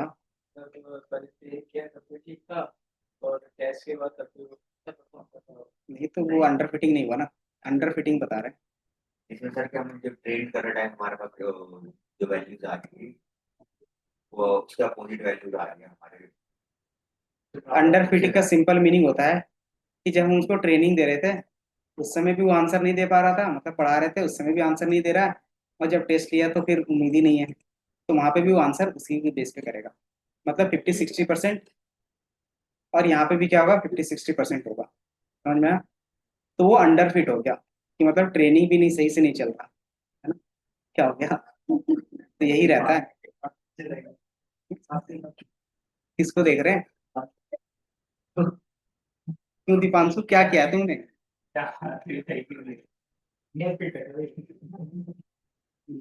अब यहाँ पे ओवरफिट कौन है? बाकी सारे वर्क ओवरफिट, ओवरफिट का मतलब क्या होता है? कि जिसे क्लास में कर देते हैं और बाद में तो यहाँ पे वही सारे। तो आपको ना ही ओवरफिट मॉडल चाहिए, ना ही अंडरफिट चाहिए, हमें चाहिए जनरलाइज, जिसको बेसिक समझ में आए, बेसिक आंसर कर भी पाए। ठीक है, अगर आपने, मैंने बोला चलो इधर देखो, तो मान लो आपका क्या है, ट्रेनिंग टाइम में भी 80% एक्यूरेसी आ रहा है, तो टेस्टिंग में भी क्या आना चाहिए, 80% के आसपास आना चाहिए। ये मार्जिन हो सकता है 5% का, 5% से ज्यादा है तो आप मॉडल इंप्रूव करोगे। अगर 5% के आसपास है तो क्या कर सकते हो, सेम मॉडल पे आगे कर सकते हो। ठीक है, तो ये रहता है हमारे पास। अगर आपके पास मॉडल ओवरफिट हो गया है, तब क्या करते हो, रेगुलराइजेशन ऐड करते हैं। रेगुलराइजेशन का मतलब होता है पेनल्टी, है ना? पेनल्टी का मतलब क्या हो गया, जैसे मुझे रिएक्ट प्रोग्राम कि करना उसमें जो भी है एक्स्ट्रा, कि जिस समय ट्रेनिंग दे रहे थे उस समय तुमसे एक भी एरर नहीं आ रहा था, अब हम क्या करेंगे, कुछ ट्रेनिंग के टाइम में ऐसे क्वेश्चन पूछेंगे जिसका जवाब ना दे पाओ, तो ऑटोमेटिकली क्या होगा, उस समय स्कोर घटेगा। तो उस समय घटेगा तो क्या होगा, तुम्हारा टेस्टिंग एक्यूरेसी ऑटोमेटिकली बढ़ेगा, है ना? क्योंकि क्वेश्चन उसी टाइम क्या करें, थोड़ा सा घुमा के कर रहे हैं। तो मैं, आप क्या करोगे, पहले 90 आ रहा था, ऑटोमेटिकली ये क्या होगा, 80 या 70 हो जाएगा, कि क्लास में भी आप आंसर कम करने लगेंगे। और ऑटोमेटिकली इसमें भी क्या था, 60-70 के बीच में था, तो दोनों मैच कर रहे हैं। तो ये क्या करोगे, आप इस तरीके से दिखा सकते हो, है ना? आप बोलोगे कि उसमें एक्यूरेसी अच्छा आ रहा था, उसको क्यों कम कर दिया? क्योंकि बेसिकली रियल वर्ल्ड में क्या होता है कि एग्जैक्ट आंसर आना चाहिए, अगर नहीं आ रहा है तो कोई फायदा नहीं है मॉडल का, उल्टा क्या होगा, लॉस होगा, है ना। कि मान लो ट्रेनिंग के टाइम में आपने अच्छे से बता दिया कि इसको क्या होना चाहिए, कि क्लेम मिलना चाहिए, इसको नहीं मिलना चाहिए, इसको मिलना चाहिए, इसको नहीं मिलना चाहिए। जब टेस्टिंग का आया, मतलब रियल वर्ल्ड से, जैसे क्या किया, यूजर ने इनपुट दिया, आपने क्या कर दिया, गलत डिसीजन ले लिया, मतलब उसको नहीं मिलना चाहिए था, आपने दे दिया, तो इससे किसका लॉस होगा, तो कंपनी का लॉस हो जाएगा। तो वो चीज़ तो कंपनी नहीं चाहेगी ना। तो अगर मान लो कि वो पहले 90 दे रही थी, अब क्या कर रही है, 70 दे रही है, तो जो पहले 90 का एक्यूरेसी था, वो क्या होगा, कम होगा एज कम्पेयर टू 70। मतलब 70 में आप ज्यादा भरोसा कर सकते हैं एज कम्पेयर टू 90। इसका मतलब क्या है, अगर 10 डेटा आ रहा था तो उसमें 9 बता रहा था सही, लेकिन उसमें भी क्या था, दो गलत हो जा रहे थे, मतलब दो लोगों को आप एक्स्ट्रा पैसा दे रहे हो। जब हमने इसको जनरलाइज मतलब रेगुलराइज किया, तो अब इसका आंसर कितना आ रहा है, 90 की जगह पे 70 आ रहा है। मतलब अब आप क्या कर रहे हो, 7 लोगों को पैसा दे रहे हो, मतलब जो दो लोगों को वो गलत प्रिडिक्ट कर रहा था, अब वो प्रिडिक्शंस गलत करना छोड़ देगा। क्यों, क्योंकि हमने उसमें कुछ ना कुछ पेनल्टी ऐड किया है, समझ में आया? तो उसकी ये क्या करेगा, 10 में से 7 सही बताएगा, लेकिन क्या करेगा, वो सही ही रहेगा। अब इसमें क्या है कि 10 में से 9 सही बताएगा, लेकिन 9 में से भी क्या रहेगा, दो गलत रहेगा। तो ये रहता है, तो उसमें कंपनी का लॉस होता है। कि मान लो 10 में से 7 है, तो हमें पता है कि 70% ही एक्यूरेसी है। जैसे अगर स्टॉक मार्केट में जाओगे, तो स्टॉक मार्केट का रियल वर्ल्ड में रहता है 70-30 का रेशियो रहता है। मतलब कि जो भी प्रिडिक्शन सिस्टम चलता होगा स्टॉक मार्केट के लिए, उसमें 7 कॉल सही आएंगे, 3 कॉल गलत आएंगे, कभी कभी हो सकता है 6 भी सही आए, 4 गलत आए। इसके बेस पे क्या होता है, आप अपना रिस्क टू रेशियो रखते हो, है ना। तो अगर मान लो कि आपने क्या किया, 7 बार स्टॉक, 10 बार स्टॉक मार्केट में लगाया, उसमें से 7 बार सही लगा, 3 बार गलत लगा, तो एट द एंड क्या आया, प्रॉफिट आया। तो वो चीज चलता है, तो वो चीज रहता है, लेकिन क्या रहता है, उसमें एक चीज कंस्टेंट रखना पड़ता है, अमाउंट। कि जिस समय लॉस हुआ था उस समय आपने ज्यादा लगा दिया, जिस समय प्रॉफिट होने वाला था उस समय कम लगा दिया, तो उस समय क्या होगा, एट द एंड आपका लॉस ही दिखेगा। तो अमाउंट को फिर वहां पे कंसिस्टेंट रखना पड़ेगा, ठीक है। तो वो उस तरीके से चलता है। बाकी अगर ये मॉडल सही से नहीं काम कर रहा है, तो किसी दूसरे मॉडल पे चले जाओ, है ना। यही रहता है। तो यही चीज हमारा क्या रहता है कि अगर आपका लीनियर मॉडल सही से नहीं काम कर रहा है, तो कोई नॉन लीनियर मॉडल यूज करेंगे, ठीक है। तो ये सारी चीजें रहती हैं। अब इसमें आता है कि ये एरर कैसे कैलकुलेट करता होगा। एरर कैसे कैलकुलेट होता है, मैंने बताया था, लॉस फंक्शंस या फिर कॉस्ट फंक्शंस जिसको बोलते थे, है ना। तो कैसे कैलकुलेट होगा, तो उसके लिए हमने एक बेसिक्स मीन स्क्वायर एरर का बताया था। मीन स्क्वायर एरर क्या था, बताओ। Predicted minus actual. Summation 1/n, then actual minus predicted का होल, ठीक है। ये समेशन क्या बताता है, कि आपके पास क्या होगा, एक डेटा पॉइंट होगा नहीं, 1000 डेटा पॉइंट होगा, तो 1000 के बेस पे हजारों को एरर तो नहीं लिखोगे, आप उसको क्या करोगे, एक वैल्यू में कंबाइन करोगे। तो कैसे कर सकते थे, तो मैंने बोला उसका मीन निकाल लेंगे। तो मीन कैसे निकलता है, जितना डेटा पॉइंट रहता है उसे डिवाइड कर देते हो। तो वही हमारा क्या है, एन क्या है, डिवाइडेड बाय एन क्या है ना। तो वही हमारा क्या हो गया, एन। ये हमारा एवरेज फिर बताएगा इसका। और ये हमारा क्या है, कि एरर निकालने का तरीका। अब ये हमारा मीन स्क्वायर एरर हो गया। अब चूंकि ये जो हम लोग यहाँ पे बात कर रहे हैं, यहाँ पे क्या था, कि मान लो हाउस की प्राइस 3.5 CR थी, और एक्चुअल प्राइस, प्रिडिक्टेड प्राइस 4 बता रहा था, कितने का एरर आ रहा है, तो -0.5 का। या फिर चूंकि हम लोग को स्क्वायर किया हुआ है, तो ये क्या होगा, 2.5 का एरर दिखेगा, ठीक है। अब यहाँ पे क्या है कि चलो ठीक है, एक्चुअल में आपको पता चल जा रहा है। अब प्रोबेबिलिटी के बेस पे कैसे करोगे, कि मान लो क्या है, कि या तो हमारा क्लास 0 होना चाहिए या तो 1 होना चाहिए, है ना। लेकिन ये जो आंसर करेगा, कि जो भी आपका आंसर यहाँ से प्रिडिक्शंस वाले में आएगा, वो प्रोबेबिलिटी में आएगा, 0.75, 0.73, 0.8। लेकिन एक्चुअल में आंसर किस तरीके से है, 0 है, 1 है, तो इसको कैसे डिसाइड कर सकते हैं। तो फिर हम इसको कन्वर्ट करते हैं, या तो 0 होना चाहिए या तो 1 होना चाहिए, है ना। तो वो चीज़ कन्वर्ट करते हैं, तो हमारे पास क्या होता है, कि सेम एरर फंक्शंस नहीं लग पाता। क्यों, क्योंकि इसमें कॉन्सेप्ट होता है कॉन्वेक्स और नॉन कॉन्वेक्स। इसका अगर आप सिंपल मीनिंग समझोगे, इसमें होता है लोकल मिनिमा का। मिनिमा का मतलब क्या होता है, कि आपका एरर मिनिमम कहाँ पे मिल सकता है, ठीक है। अगर आपको इस तरीके से ग्राफ बन रहा है, तो इसका एक ही लोवेस्ट पॉइंट बनेगा हमेशा, दिख रहा है ना। लेकिन जब हम प्रोबेबिलिटी के बेस पे बात करते हैं, तो हमारे पास नॉन कॉन्वेक्स बनता है। जब ये नॉन कॉन्वेक्स बनेगा, तो एक से ज्यादा लोकल मिनिमा होगा, ठीक है। हो सके कि मान लो आपने ये रेंज लिया, तो यहीं पे आपको मिल रहा हो, देन आप ये छोड़ दोगे तो ये भी छूट जाएगा, मतलब ये हमारा मिनिमम यहाँ पे होगा, है ना। तो ये चीज क्या होता है, नॉन कॉन्वेक्स में नहीं हो पाता। तो इसके लिए फिर क्या करते हैं इसका, कि नॉन कॉन्वेक्स को कॉन्वेक्स में चेंज करना पड़ेगा। तो ये मैथमेटिकली हम लोग चेंज करते हैं कैलकुलस के थ्रू, ठीक है। तो उतना भी आपको जाना नहीं है, बट क्या करना है कि आपको याद रखना है, ठीक है, कि इसमें कॉन्वेक्स और नॉन कॉन्वेक्स के बेस पे होता है। तो नॉन कॉन्वेक्स होता है उसके बेस पे क्या होता है कि आप इसको कॉन्वेक्स में चेंज करते हो। तो ये सिंपली हमारे पास क्या था, याद है। हाँ, तो सिंपल ये मीन स्क्वायर एरर का फॉर्मूला है, और उसका हमने क्या किया है, मिनिमम निकाला है। मिनिमम कैसे निकलता है, याद है, D Y by D X से। कैलकुलस में अगर हम लोग बोलते हैं कि डेरिवेटिव्स, डेरिवेटिव का सिंपल मीनिंग होता है कि हमें क्या मिलेगा, उस इक्वेशंस का मिनिमम पॉइंट कहाँ पे हो सकता है वो, ठीक है। अगर मैंने बोल दिया कि एक इक्वेशन है y equal to 3x plus 4, ठीक है। अब इसमें से मैंने पूछ दिया कि x की वैल्यू क्या रखेंगे कि y एकदम मिनिमम हो जाए। हम्म, अगर 0 रखेंगे तो क्या होगा, तो मिनिमम है। तो उस चीज को हम क्या करते हैं, D Y by D X के बेस पे बात करते हैं, मतलब कि आप क्या करते हैं, इसका डेरिवेटिव निकाल लेते हैं, D Y by D x.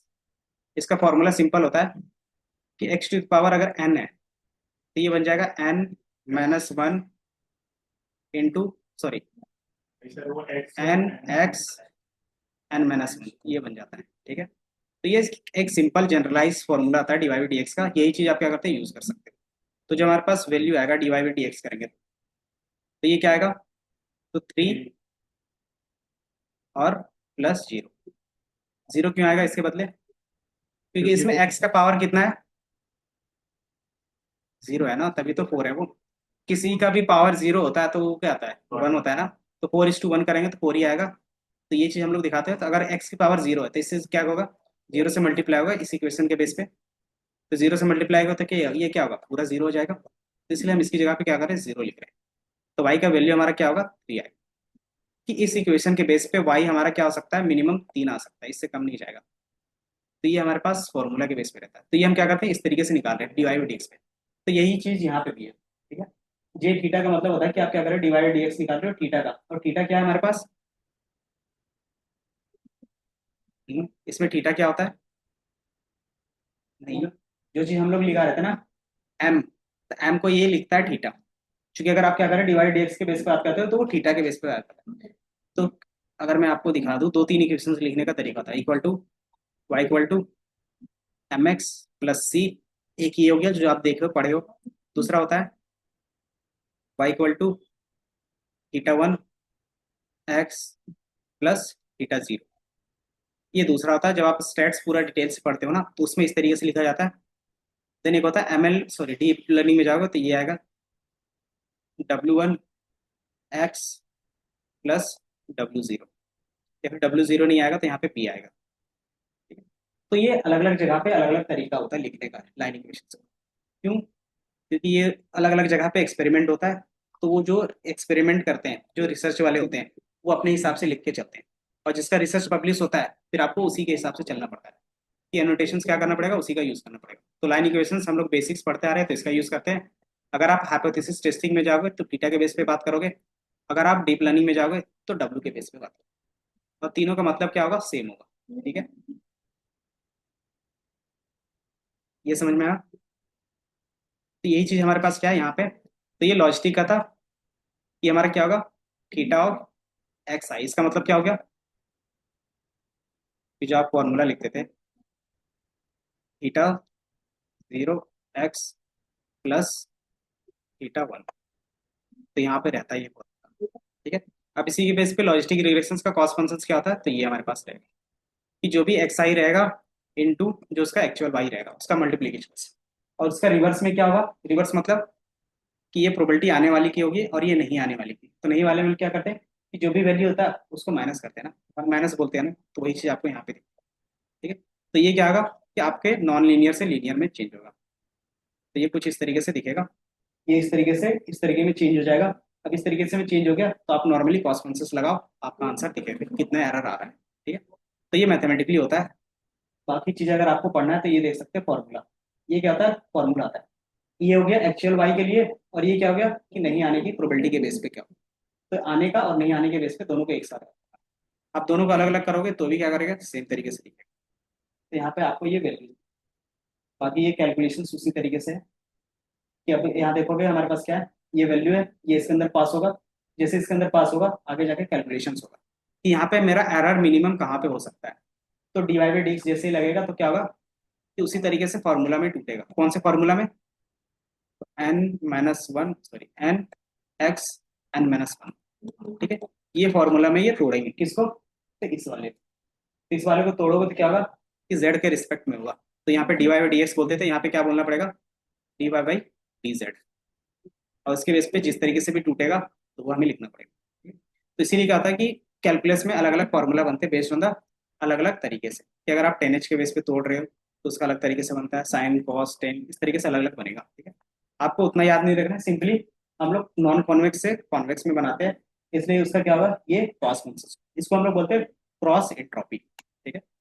इसको बोल सकते हो आप लॉग लॉस भी बोल सकते हो और क्रॉस एंट्रोपी भी बोल सकते हो, ठीक है। तो ये इसके एरर को चेक करने के लिए होता है। अब आप इसके साइकिट लाइन के ऑफिशियल साइट पे जाओगे तो कुछ इस तरीके से पैरामीटर्स दिखेंगे। पैरामीटर्स होते क्या है कि आप क्या क्या वैल्यू उसके अंदर पुट कर सकते हैं। तो उसमें क्या क्या आर्ग्यूमेंट्स दिख रहे हैं बता सकते हैं। Penalty, L2, given false, total zero, given intercept, to intercept saving one last and इसमें जो पैरामीटर्स आपको याद रखना है, एक पेनल्टी याद रखना है, एक सी की वैल्यू याद रखनी है, एक सॉल्वर, और एक हमारे पास अगर आपको सीपीयू प्रोसेसिंग स्पीड बढ़ानी है तो नंबर ऑफ जॉब्स, कि आप सीपीयू में कितने कोर इसको अलॉट करना चाहते हो। कितने कोर का होता है सिस्टम, कोर 8, है ना, नहीं कोर से बोलते हैं ना, थ्रेड्स जिसको बोलते हैं, कि जो मेरा सीपीयू है वो 8 थ्रेड का है, 12 थ्रेड का है। इसका मतलब क्या है कि एक ही सीपीयू है, उसको क्या किया है हमने, 12 पीस पे डिवाइड किया है। क्यों, क्योंकि हर एक पीस क्या करेगा, अलग अलग काम कर सकता है, ठीक है। अगर इंडिविजुअली काम करेगा तो क्या होगा, पैरेलल प्रोसेसिंग पॉसिबल हो पाएगा, है ना। अगर आपको पैरेलल करना है तो सारी चीज क्या कर सकते हो, नंबर ऑफ जॉब्स मतलब कितने आपको कोर इसमें शामिल करने हैं वो कर सकते हो, तो वो रहता है। पेनल्टी मैंने बताया क्या चीज, रेगुलराइजेशन के लिए। अब ये रेगुलराइजेशन कितना स्ट्रांग होगा वो किससे डिसाइड होगा, तो सी की वैल्यू से डिसाइड होता है। कि अगर आपका सी का वैल्यू ज्यादा होगा पेनल्टी कम हो जाएगा, अगर सी की वैल्यू कम है तो पेनल्टी ऑटोमेटिकली क्या होगा, ज्यादा हो जाएगा। मतलब क्या होगा, ये रिवर्स में होता है हमेशा, ठीक है।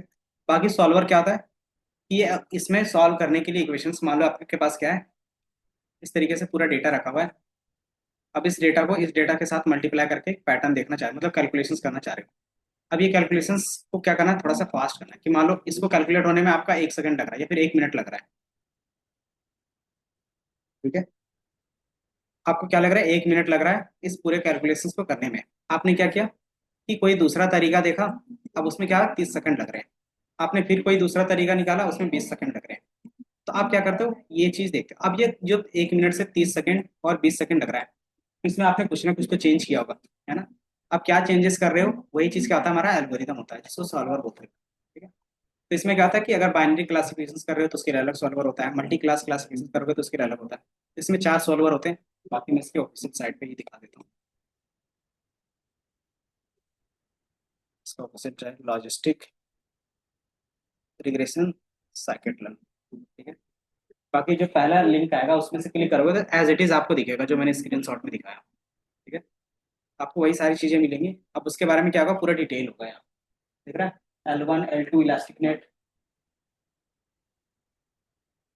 तो ये क्या हो गया, पेनल्टी के बेस पे हो गया। अगर नन लिखते हो तो मतलब आपने कोई भी पेनल्टी ऐड नहीं किया है। L1 मतलब क्या हो गया, आपने लेसो ऐड किया है। लेसो का मतलब होता है कि किसी एक फीचर्स को गायब करना, मतलब किसी भी फीचर्स को आप क्या कर सकते हो, रिड्यूस कर सकते हैं। इसको बोलते हैं फीचर सिलेक्शंस, कि आपका क्या होगा, कुछ फीचर सेलेक्ट होंगे, कुछ फीचर्स क्या होंगे, जीरो हो जाएंगे। देन दूसरा आता है L2। L2 का मतलब क्या हो गया कि आपके सारे फीचर्स रहेंगे, बट क्या होगा, किसी फीचर्स का इंपॉर्टेंस कम हो जाएगा, किसी का ज्यादा रहेगा, लेकिन वो कभी भी जीरो नहीं जाएगा, ठीक है। तो ये रहा इलास्टिक नेट का मतलब होता है दोनों का कॉम्बिनेशन। देन सी का वैल्यू मैंने बताया, ये क्या रहेगा, से बोलो थोड़ा बजट बढ़ाना है, ये दिख रहा है इनवर्स ऑफ रेगुलराइजेशन, दिख रहा है इनवर्स ऑफ रेगुलराइजेशन स्ट्रेंथ। तो ये क्या कहता है, अगर आपका ज्यादा रहेगा तो आप क्या करेगा कि रेगुलेशंस में आपका कम रहेगा। अगर इसकी वैल्यू कम करोगे तो ऑटोमेटिकली रेगुलेशंस क्या होगा, ज्यादा होगा। मतलब पेनल्टी के बेस पे, मतलब जैसे बोलते हैं ना, अगर क्लासिफिकेशंस के बेस पे बात कर रहे हैं, ये वायर ही नहीं, कि मान लो कुछ इस तरीके से डेटा है, ये पेनल्टी वाला हम लोग आगे भी देखेंगे कि यहाँ पे है कुछ इस तरीके से। अब इसको एक लाइन के बेस पे क्या करना चाहते हो, सेपरेट करना चाहते हो, तो ये लाइन यहाँ पे ड्रॉ होगा, ये यहाँ पे लाइन ड्रॉ होगा, या फिर इस तरीके से यहाँ पे ड्रॉ होगा।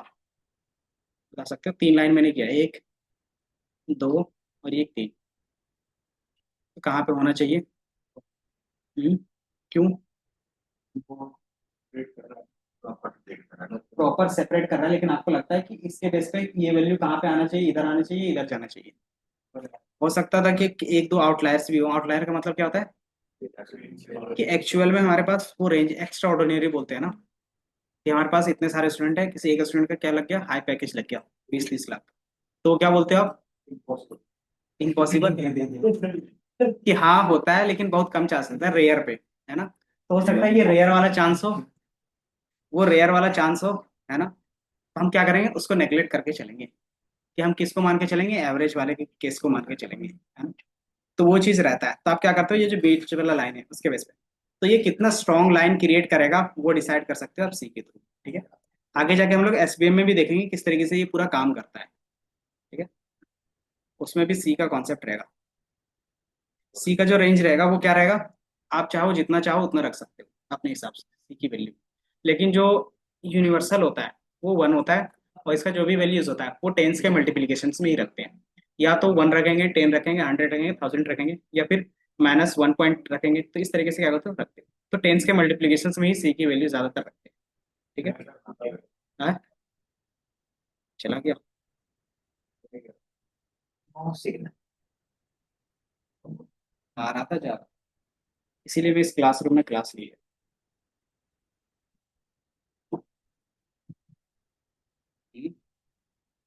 केबल खराब है। नहीं, मैम का तो अच्छे से सपोर्ट करता है, मेरे एक लैपटॉप नहीं चल रहा है ये। और हिलता है ना, तो उसके बाद डिस्प्ले चलता तो हिल भी नहीं रहा। अब तो गया तो गया। बाकी जो समझाना था उतना तो समझा दिया, बस एक और था। तो मुझे इंटरनेट, यहीं से मैं इंटरनेट कनेक्ट कर लेता हूँ। ठीक है। अब इसी में क्या करूँगा,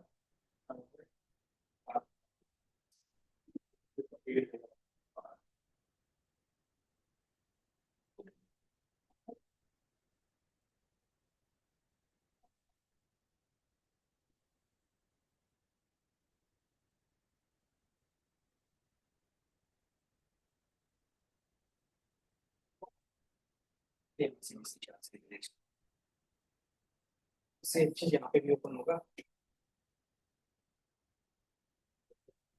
सॉल्वर। ठीक है। तो आप क्या करते हो, सॉल्वर यूज करते हैं। सॉल्वर है क्या, basically algorithm to use in optimization problem. Optimization problem मतलब कि जो भी आपका कैलकुलेशन होगा वो थोड़ा सा स्पीड अप हो जाएगा। तो इसमें से आपको अलग अलग वेरिएंट मिलेगा। जैसे अगर मैं देखूं न्यूटन सी के बेस पे क्या करता हूँ, अलग वेरिएंट पे सर्च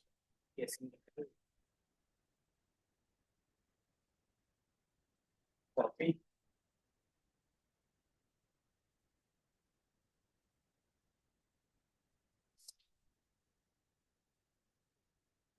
इमेज के बेस पे देखते हैं।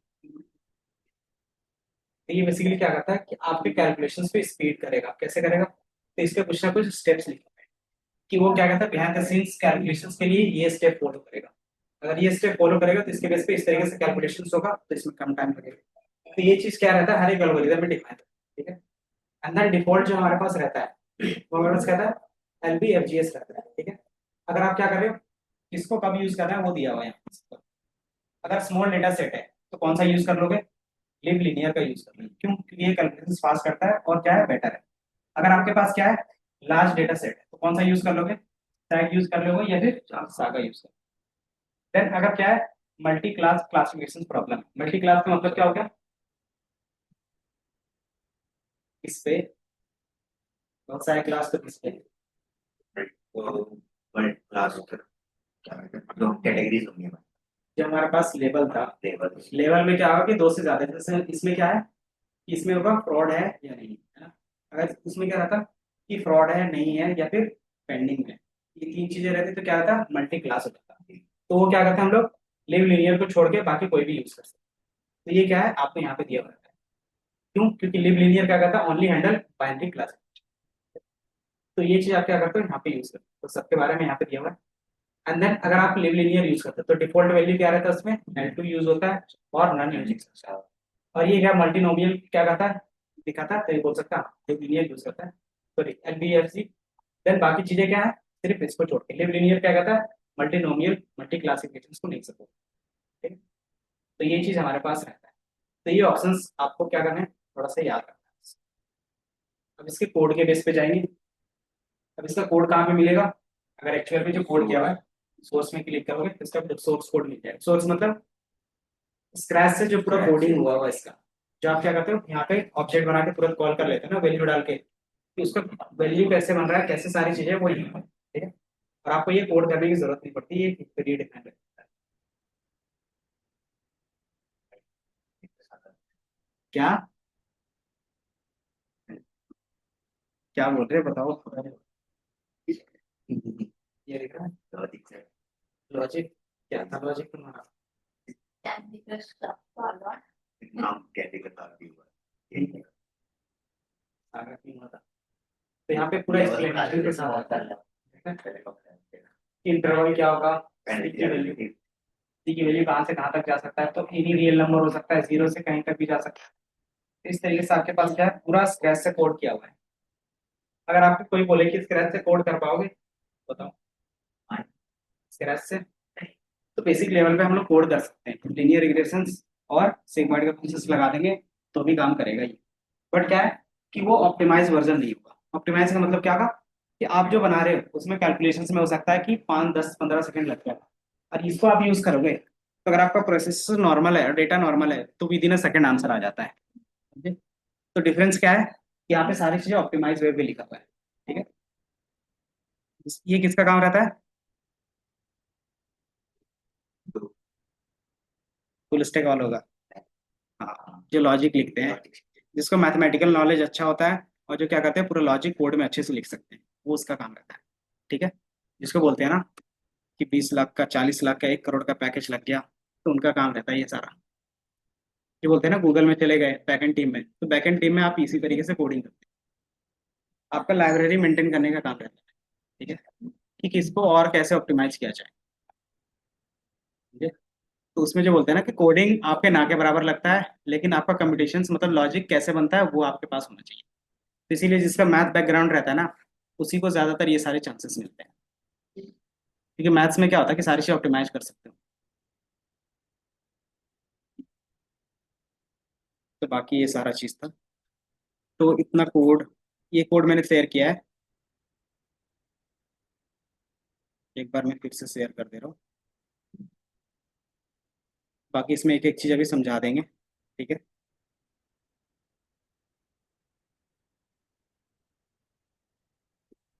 हम्म, D306 क्या था, D30 314 ये है ना।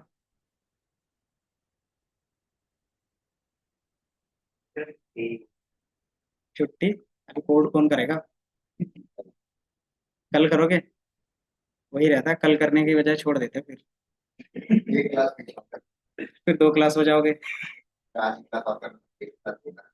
वही तो मैं बोल रहा हूँ, आज एक क्लास और पीछे हो जाओगे। तो अभी है ना टाइम, तो अभी करो। देखो एल्गोरिदम यूज करने में सिंपल 4 लाइन का कोड लिखोगे तो हो जाएगा। इसके बाद जो भी एल्गोरिदम देखेंगे ना तो 4 लाइन के कोड में ही देखेंगे। ये उसमें फिर हाइपर पैरामीटर ट्यूनिंग करके देखेंगे, क्योंकि उसमें मेन रहता है बिहाइंड द सीन्स कैसे काम कर रहा है। जैसे हमने वो करा था, इससे पहले मॉडल बनाया था लिनियर हम्म, हमने एक मॉडल बनाया था, ठीक है, हमने मॉडल पास किया, अब वेक्टर में मल्टीपल मॉडल बनाए तो और फिर उसको टेस्ट किया। लूप में बना के कर लेते हैं। आगे जाके सारा चीज लूप में होगा। उसी को बोलते हैं हाइपर पैरामीटर ट्यूनिंग। जब मैंने दिया हमने एक मॉडल बनाया, फिर हमें एक और मॉडल उससे बनाया, दो मॉडल को एक से मल्टीप्लाई करना। हाँ, तो उसके लिए भी हमारे पास फंक्शनल कोडिंग रहता है। आगे जाके फंक्शनल कोडिंग देखोगे कि अगर आपको क्या करना है, एक ही चीज से मल्टीपल वे पे डिफाइन करके देखना है, तो उसके लिए फंक्शनल कोडिंग होता है, तो वो हम लोग देखेंगे फिर। एक फंक्शनल होता है, एक सिक्वेंशियल होता है। तो बाय डिफॉल्ट जो हम लोग काम करते हैं वो सिक्वेंशियल है, कि इसी सीक्वेंस में ये सारा चीज होगा। बाकी मैं एक जगह पे कुछ कोड कर रहा हूँ और मैं बता रहा हूँ कि आपका जो कोड होगा, कि आप इन फ्यूचर जो भी मॉडल बनाओगे तो कितने लाइंस ऑफ कोड लिखना पड़ेगा।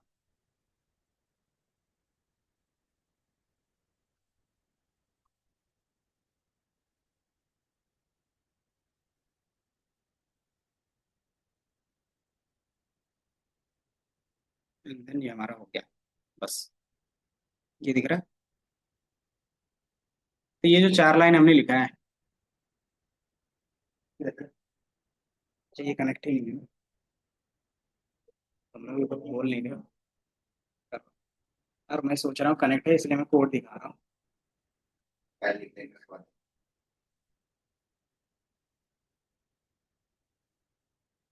अच्छा,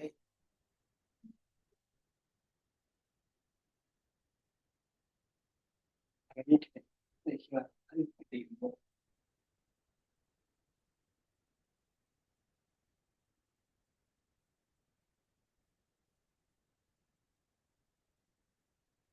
तो इसका भी उपाय है, लेकिन एक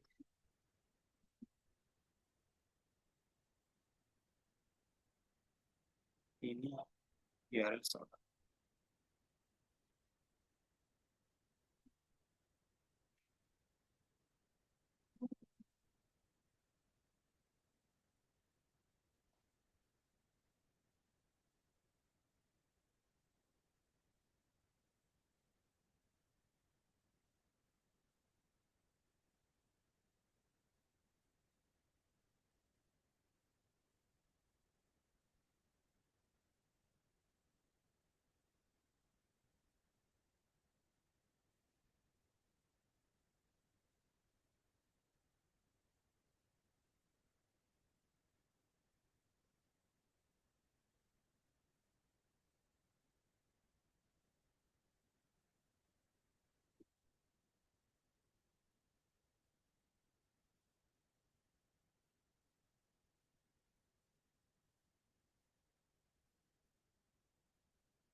साइन इन के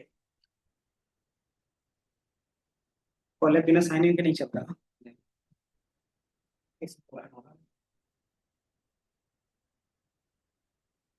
क्या किया जाए और दिया जाए। क्या करें?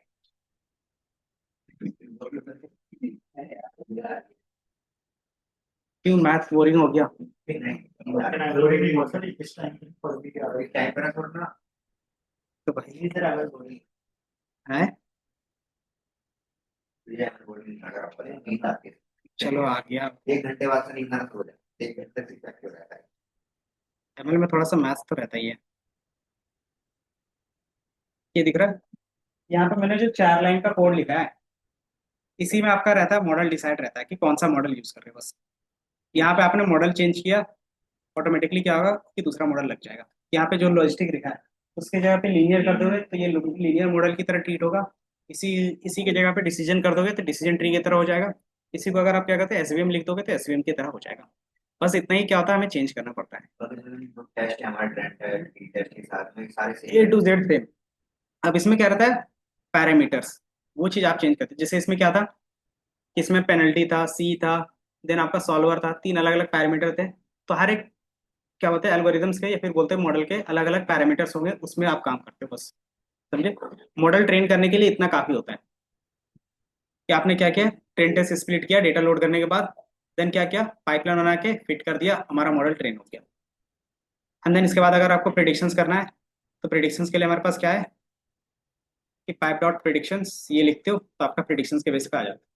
देन उसमें एक्यूरेसी चेक करनी है, तो एक्यूरेसी चेक करने के लिए आप क्या करते हो, एक्यूरेसी मैट्रिक्स का यूज करो, आपके पास एक्यूरेसी आ जाएगी। ठीक है, बस इतना ही लाइन के कोड में क्या आता है कि आपका मॉडल भी बन जाएगा और मॉडल का परफॉर्मेंस कैसा चल रहा है वो आ जाएगा। तो ये क्या रहता है, एकदम सिंपल रहेगा। अब इसमें जो भी काम रहता है वो रहता है ट्यूनिंग का, कि लॉजिस्टिक रिग्रेशंस में क्या क्या चेंज करेंगे कि क्या क्या हमारा आंसर आ सकता है ना। तो उसमें सी क्या होता है, उसमें सॉल्वर क्या होते हैं, देन आपके पास इस पे आपके पास पेनल्टी क्या होते हैं, उसको क्या होता है बार बार चेंज करके देखते हो। देन उसमें से जो बेस्ट कॉम्बिनेशन आता है उसी को आप क्या करते हो मॉडल के लिए रखोगे। तो उस तरीके से हम चेक करते हैं, उसको क्या बोलते हैं, हाइपर पैरामीटर ट्यूनिंग। क्योंकि हमारे पास जो भी चीज़ है वो पैरामीटर्स के बेस पे चेंज कर रहे होंगे, है ना। कि मान लो सी की वैल्यू मैंने क्या कर दिया 100 रख दिया, है ना। अब दोबारा ट्रेन करेंगे तो क्या होगा, कुछ और वैल्यू आ सकता है। तो हमने यहाँ पे क्या किया, जो भी हमारा पैरामीटर था उसको क्या किया, चेंज कर लिया। तो उसी को क्या करें, ट्यून कर रहे हैं। तो जो हमारा पैरामीटर ट्यूनिंग हो गया वही हमारा क्या था, हाइपर पैरामीटर ट्यूनिंग होता है। ठीक है, वही चीज़ हम क्या करेंगे, चेंज करेंगे। तो यहाँ से आपका कोड स्टार्ट है, ये मैंने शेयर किया है। बाकी ये विजुअलाइजेशंस है, एडवांस विजुअलाइजेशंस जो आप यूज़ करके कर सकते हो, डेटा रिलेशन देख सकते हो। तो हम लोग ये पार्ट स्किप कर सकते हो अभी, ठीक है। विजुअलाइजेशंस वाला स्किप करने के बाद आप डायरेक्टली क्या कर सकते हो, यहाँ से स्टार्ट कर सकते हो। इधर गया ये, कि हम लोग लॉजिस्टिक रिलेशंस यूज कर रहे हैं। अब इसके लिए आपके पास कितने कॉलम है, तो आपके पास इतने सारे कॉलम्स है, तो सारे कॉलम यूज करना चाहो तो कर सकते हो। अगर सारे कॉलम यूज करोगे तो आपको क्या करना पड़ेगा, डेटा इनकोडिंग यूज करना पड़ेगा, है ना। तो अगर बार बार डेटा इनकोडिंग यूज करेंगे, क्या हो गया, मस्त, फिर आ गया। आप क्या करोगे, अगर आपको पूरा मॉडल यूज करना है तो इनकोडिंग कर लोगे। तो हमने क्या किया, जो न्यूमेरिकल वैल्यूज है 4 या 5, मैंने वही कॉलम यूज करके क्या किया, लॉजिस्टिक रिलेशंस यूज किया है। ठीक है, अंदर उसका नल वैल्यूज फिट करने के बाद हमने क्या किया, डायरेक्टली ट्रेन कर दिया। तो ये कोड आप एक बार देखोगे। देन इसके बाद आता है जिसके नीचे था हमारे पास, कि इस पे जो एक्यूरेसी है वो कैसे चेक करेंगे। उसमें जो एक्यूरेसी चेक कर रहे थे वो कैसे चेक कर रहे थे, score, then are, R2 score कुछ था, है ना। तो क्या इसमें भी R2 स्कोर के बेस पे काम करेंगे, क्यों, R2 स्कोर क्या होता था, वो बताता ना, हमें कितना हमारे मॉडल कितना परफेक्ट है, क्या है। वो परसेंटेज नहीं बताता, लगता है हम लोग मान के चलते हैं बस। वो बताता क्या था,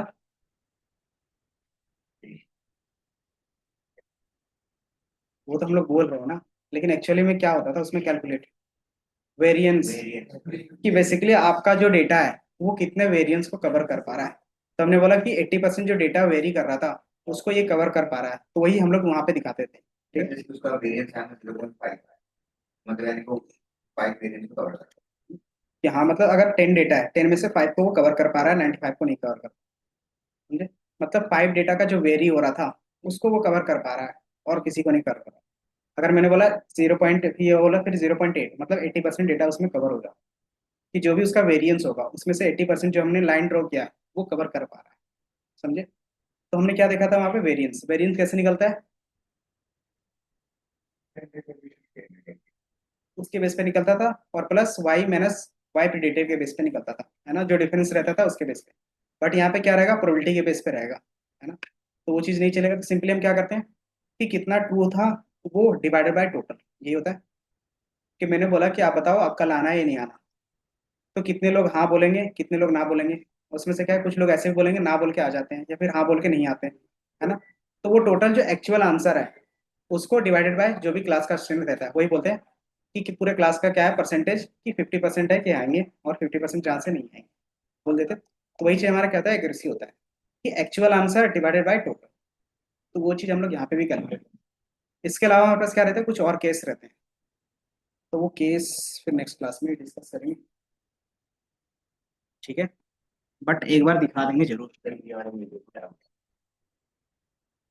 बाकी जो होगा अभी मैं दिखा देता हूँ, कि बेसिकली हम लोग क्लासिफिकेशंस के लिए वो 4 अलग अलग होते हैं। पहला प्रिसीजन, रिकॉल, F1 स्कोर, ये 3 होते हैं जिसके बेस पे हम क्या करते हैं, काम करते हैं।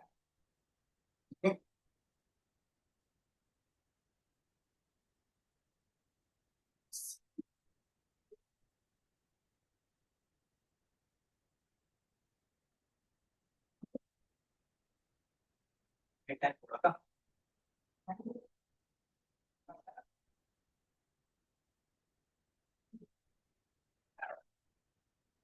क्योंकि यही चीज क्या होगा, बार बार रिपीट होगा।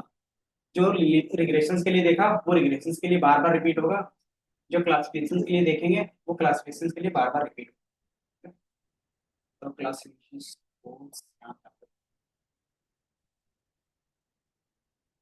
तो एक बार ये आप खुद पढ़ के आओगे इसमें कौन सी चीजें क्या है, ये भी दुनिया की लिखा है।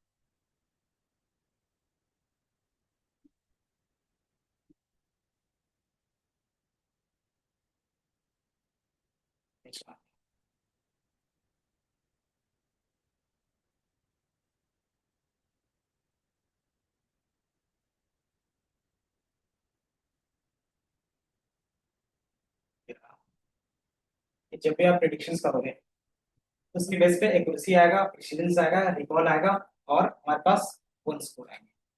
अब ये होते क्या, एक्यूरेसी आपको पता है क्या होता है, एक्चुअल में कितना सही आंसर बता रहे हैं डिवाइडेड बाय टोटल। मान लो मेरा जो मशीन है उसमें से 60 सही आंसर बताया, और टोटल जो हमने दिया था वो 100 दिए थे, तो कितना परसेंट एक्यूरेट आंसर आया, कैसे निकाला?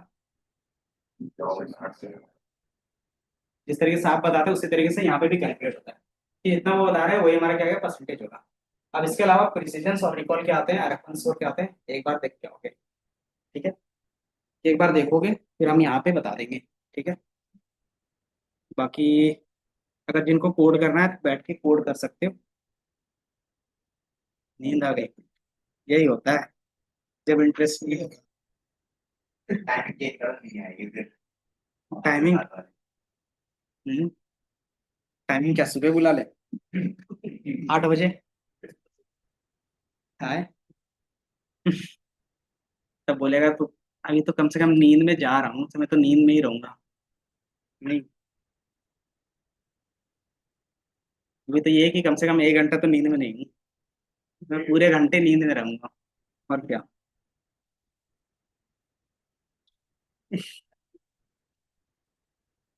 हम्म, नहीं मैंने सोचा था कि वही 10:30 से 12:30 कर दूं, बट वही है ना, इसमें थोड़ा सा सीटिंग का प्रॉब्लम हो जाए। बाकी फिर कोई इशू नहीं था उसमें। एसक्यूएल अभी 5 से 7 वाले में, हाँ, आज फर्स्ट क्लास होगा। तो आज स्किप कर सकते हो, उसमें फिर कोई दिक्कत नहीं है। वो रहेगा 5 से 7 वाले में। बैठे जाके ये क्या इंट्रोडक्शंस ले लेते हैं।